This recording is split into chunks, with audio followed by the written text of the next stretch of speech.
Allah, Yahweh, Bahashem, Yahweh Shai, Brakatawa, Brakatawa Shai, Brakatawa, Brakatawa Shai, Brakatawa, Brakatawa Shai, the water, Ba, called Kadash. I like to give double honors to the elders and apostles, great millstone that teaches truth, 100% truth, true word of our Lord. Do a quick lesson before I get in bed tonight. Past couple of days I've been watching where they have these debate groups or podcasts where they get a panel of men and panel of women and they debate dating topics. And oh my God, man, it's mind-boggling. It's disturbing, and it's not healthy to listen to that type of debate. And I understand. I didn't understand at first when I first came into this truth. Like I say, I have to realize you're coming out of patriarchal. I mean, you're coming out of a matriarchal society where the women pretty much damn run everything here in Babylon, Babylon the Great. And so you grow up and you cater to a matriarchal um, mindset. But part of receiving this truth, and that's like the beloved elder was talking about earlier today, receiving the breath of the spirit, you start to see things from biblical terms, man. How it's supposed to be and not how the world paint the picture of how it is. And in these debates, man, they get up there, these brothers trying to, I guess you call them red pill dudes. They trying to work with these women, convince these women, show them, the error of their ways. Why? That's why they're not having um, solid relationships nowadays. Because the women is not the modern day woman that does not equate to marriage. And so when they're trying to have these debates, these women, man, it's nothing but chaos. Even the ones supposed to be calling themselves so-called, got it together, and they kind of see things from a men's point of view. At the end of the day, they always gonna have this women's solidarity thing. So they're never going to be honest. And a woman is never going to be honest, man. They not. That's not what they built for. A woman is built. She's built to be a helpmate, man. And that's all plain and simple. The Bible tells you perfectly what she is. She's supposed to be under the leadership of her man.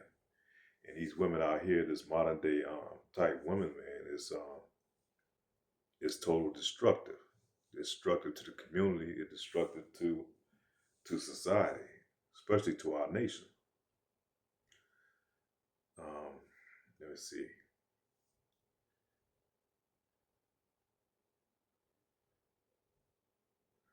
Let me pull up some scriptures before I get going. I don't want to.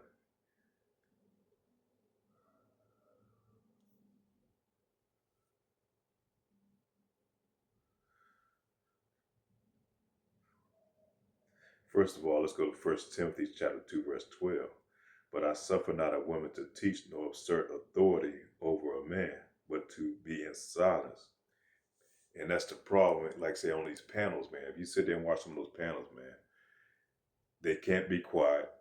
They can't let a man finish his conversation or his thought without them constantly interfering or getting into their emotion. And it's nothing but chaos on these panels, man. So I understand, like I said, coming to this truth, why GMS don't have women involved at all. Because you have a lot of these other Israelite groups. When I first came in, they would bring their wives out there, their kids, out there on the battlefield, while they're on the highways and hedges. And then you got some groups let their women, be more take part in some of the things that they do. But the women's supposed to be totally, completely out of the scene, man, especially in this truth. Her job is just to be a helpmate to a man. By having a woman being involved in these debates, these panels, and all the other shit, all it does is create chaos and confusion. And it's not healthy, man. It's not healthy for a relationship because a woman, like the beloved elder Apostle Tahar said, if she see a man of a higher status, woman is naturally going to be drawn to power, man. It's just natural. That's why he said, don't even bring your women around other brothers. And I understand that now.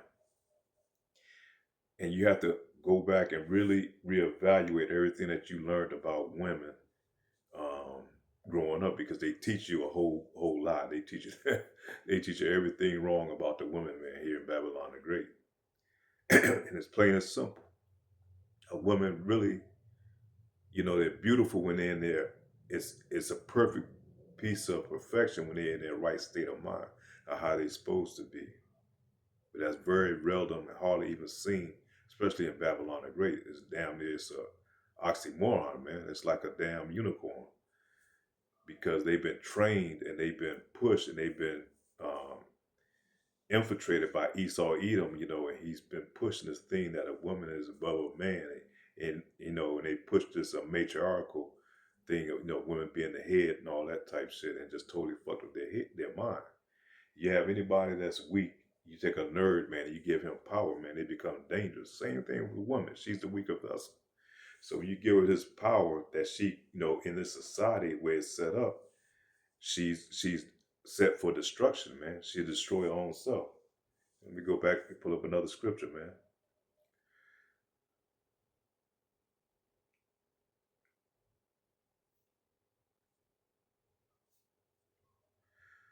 That's like if I just like to say I want to kind of hit this lesson while it's in the spirit, because I've been watching these debates for the past couple of days, man. It's toxic as hell, man. To sit there, I don't see how them brothers do it because you're not supposed to be up there debating with them damn women, man. Because you can't never find a a safe medium with them because they, first of all, they have no sense of accountability. They're never going to be accountable. Never going to hold themselves accountable. They just like Esau Edom, man. They're a mirror image of Esau Edom.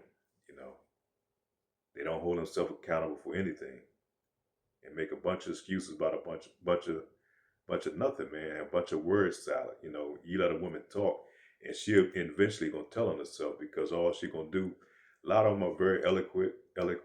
They went to these colleges. They for 4 or 5 years got these degrees. They could say a whole lot of um, interesting words. Make the shit sound good. But at the end, once you listen to what they say, they really ain't talking about shit. Be honest with you. There's no logic to it.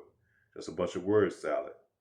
And a perfect example of that would be at damn what's her name, Camilla Harris.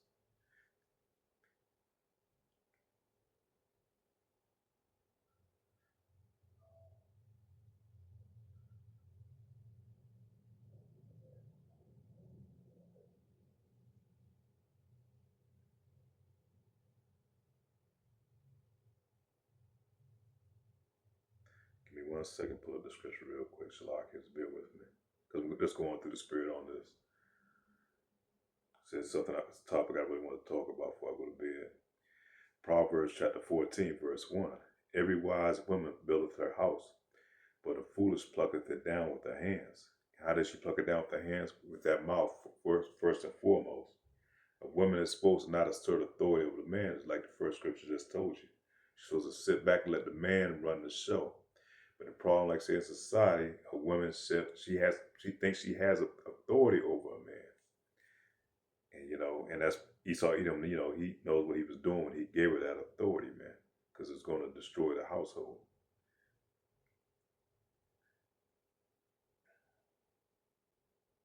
Another precept that popped up was on Proverbs chapter 21, verse 9.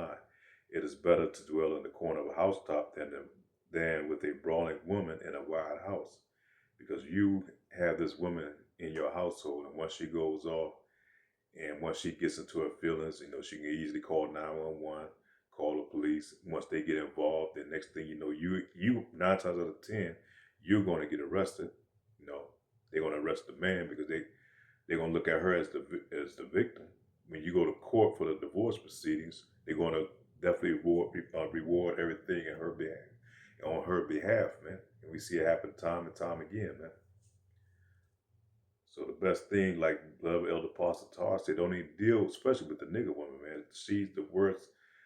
She's the worst on the planet. And like I said, you got a lot of women that's starting to come around now, but to be on the safe side, don't deal with them at all, man. Especially in Babylon the Great, because they've been so institutionalized by Esau Edom's philosophy, and that goes back to Eve in the garden listening to the serpent, Had it perfect, had everything perfect set up, man. And she still went against Yahweh Bashem, Yahweh Shah, against her man and listened to the serpent. And it's not a physical, not a literal serpent, man.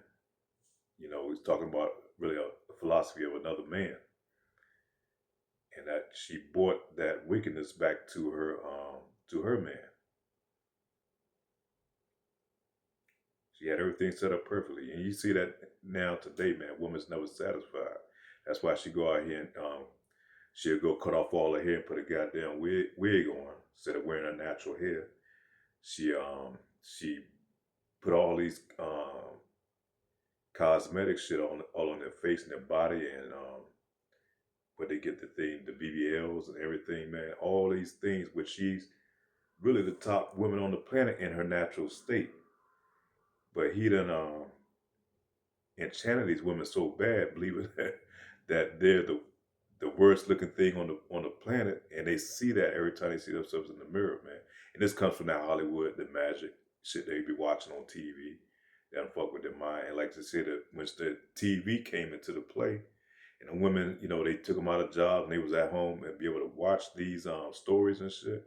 It really fucked our woman head up, man. It fucked Eve head up. She felt that she had to have everything that Esau Edom had, and even the looks. You find them they cut their hair off, put a damn blonde wig on, and try to be like these damn the Shedemite woman.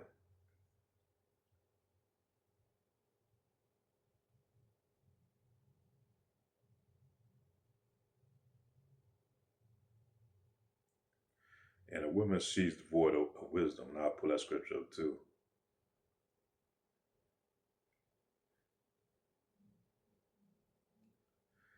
Ecclesiasticus chapter 25, verse 5. Give the water no passage, or neither a wicked woman liberty to gad abroad.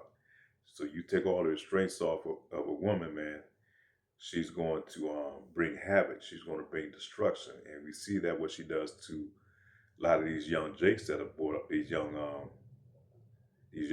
jakes that's brought up now, that's raised up under these women, under these single households, man.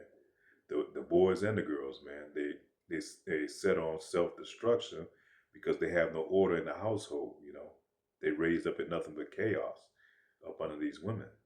Or either the men going to be effeminate, or the women is going to be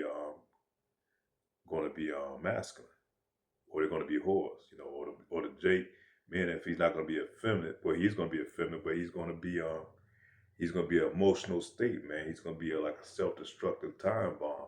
Once you leash him out there in the hood and put some guns in his hand and give him an opportunity to go out there and sell drugs. That's why you have all these mass shootings and killings, you know, in these so-called black neighborhoods, man.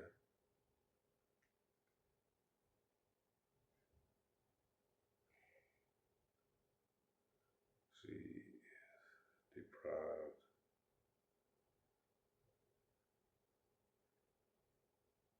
of wisdom. And these guys trying to get up there and negotiate with these women, man. Like I say, she's just like a perfect image of Esau Edom, man. She's been under him for so long and studied his ways. She's just like him, man. No accountability. You can't negotiate with them. You can't you can't bargain with them. You know, they set on that shit of self destruction, man. You gotta let them go. Now, like I said, there are some women now that's starting to wake the hell up. And Lord will they get it together, man, and follow the ways of Yahweh Shem Yahweh Shah, but she have to be in perfect order. That means keeping her mouth shut, keeping her damn mouth quiet, listening to a man, allowing a man to lead. But you know, once this shit hit the fan, man, all that feminist, I don't need a man, you know, I'm over a man, all that shit's gonna be out the window immediately. It's gonna be done and over with.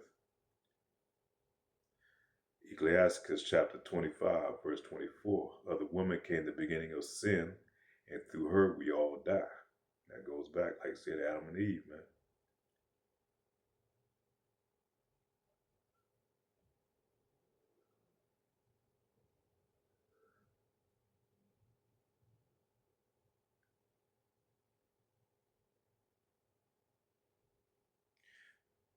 But that's pretty much it, man. I want to kind of hit that point, man. It's interesting watching those panels, man, when brothers trying to negotiate and talk to these women, man, because they ain't hearing none of that shit, you know.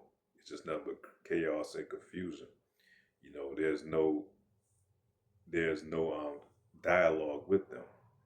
And that's why they're supposed to remain out of this truth, because they're so caught up in their emotions, man. They can't get into the fact that Esau Edom, because one thing they do, you know, Eve, they love their damn Esau Edom, man.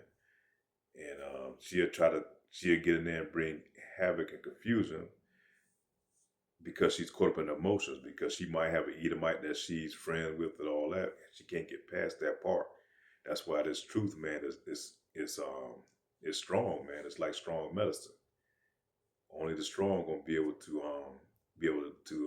stomach it. You know, once you go in the mouth, realize you're Israelite. It is sweet, man. That's eating a biscuit. But once you get down in the stomach, it's sour, because a lot of things that we've been taught and we've been conditioned to, indoctrinated into for so long, you're gonna find out that shit was wrong from the get go, man. And it's going to you're gonna have to harden yourself and coming in this truth to be able to harden yourself, man. A lot of things you're gonna have to stand strong on, and a lot of women can't do it because they so emotional. They caught up in their emotions over logic. But that's pretty much it, man. When I kind of hit that point, you know, hit those precepts that you know, we almost home, man. Like I say, these women today, we ain't got long, man, for Jeremiah 4:1. You know, when they're gonna humble themselves. You got some that's starting to see the writing on the wall, but majority of these women, 2/3 are going to be destroyed right along with the heathen, because Eve is proud, man. She's just like Esau Edom, proud as fuck, you know. So long will this edifying with that, say shalom.